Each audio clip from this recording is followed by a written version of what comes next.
Ces enfants sont désormais aguerris d'autoprotection contre les harcèlements et les violences basées sur le genre à l'école. Ils ont aussi acquis le potentiel nécessaire à l'élaboration de plaidoyers participatifs. Ceci est à l'actif de la coalition béninoise des organisations pour l'éducation pour tous à travers le volet éducation de son programme quinquennal 2017-2021 grâce au dynamisme de ses différents partenaires. L'atelier qui a consacré la formation des encadreurs et des membres des gouvernements scolaires s'est déroulé à Boïcon du 17 au 21 avril 2019. La CBEPT, vous savez, notre rôle essentiel, c'est le plaidoyer pour permettre au gouvernement de respecter les engagements pris sur le plan international pour que on l'accompagne dans la réalisation de ces engagements-là. Donc, comme nous avons des gouvernements scolaires, et au niveau de ce gouvernement-là, il y a des ministres, il faut pouvoir leur permettre de bénéficier des rudiments d'un plaidoyer que nous appelons plaidoyer participatif, parce qu'ils doivent aider l'administration de leur collège, aider leurs camarades à améliorer le cadre de vie dans lequel ils se trouvent. Dans le cadre de cet atelier de formation des gouvernements scolaires, nous avons choisi les droits de l'enfant et le plaidoyer participatif parce que les droits de l'enfant constituent aujourd'hui une préoccupation de toute institution, de toute organisation et de tous les États dans le monde entier pour préparer un avenir meilleur et un monde de paix. Et c'est pour cela qu'il faut promouvoir après les droits de l'homme, les droits de l'enfant, afin que ces derniers s'habituent déjà aux bonnes pratiques, à la bonne gouvernance et à une bonne démocratie dès leur bas âge. Le plaidoyer participatif, parce que tout ce qui se fait sans des enfants, ont-ils dit, est contre eux.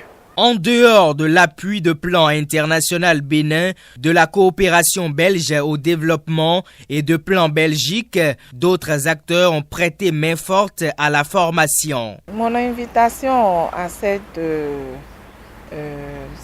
séance a été un réel plaisir pour moi parce que, sans vous mentir, j'avais déjà passé assez de temps à m'occuper rien que de ces thèmes concernant les enfants et surtout les filles en milieu scolaire, au point où l'invitation à cette séance me paraît comme un retour à la source. Donc ça a été tout un plaisir pour moi et surtout de voir que les enfants, c'est-à-dire il s'agit d'un gouvernement, les enfants du gouvernement, les ministres, c'est-à-dire les jeunes, le gouvernement des jeunes, les ministres scolaires, sont vraiment bien imprégnés dans le sujet et sont vraiment libres en débattant des sujets les concernant directement. Et ces sujets qui ne sont rien d'autre que les grossesses en milieu scolaire et le mariage précoce. Je dis aux parents de promouvoir le dialogue parent-enfant parce que c'est la base des choses. Tout se fait à la maison. Le dialogue parent-enfant pour que leur enfant évolue. Et il faut mettre les enfants au cœur de tout ce qui se passe. Les enfants conviés et formés entendent rendre compte à leur père, la preuve qu'ils ont les capacités intellectuelles pour s'autoprotéger contre les harcèlements sexuels et toute discrimination basée sur le genre. Ils sont également capables d'élaborer des plaidoyers participatifs. Après la formation, d'abord, je rendrai compte aux autres membres puisque nous ne sommes pas tous.